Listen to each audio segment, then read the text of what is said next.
television in some ways is going back to the comic books, not only as a resource or as a source, the way it did with Superman and Batman and the Hulk and all those things, but the Bionic Woman and the Six.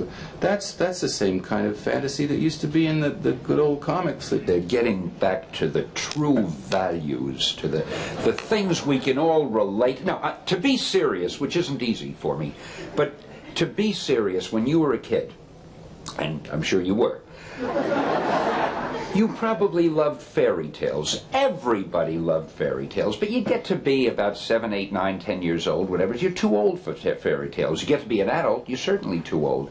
But you never lose that love for fantasy, for things that are, I don't mean science fiction, which can get a little bit dull and stuffy and too pompous sometimes, but fairy tales are just flights of fancy. Superhero comic strips are really fairy tales for older people. And the market and the interest has always been there, because if you think back, the old Frankenstein movie was really a comic strip. The Jekyll and Hyde, King Kong, all of those things. But people are just beginning to, the movie makers and the television industry is just beginning to realize now there's a market for fantasy.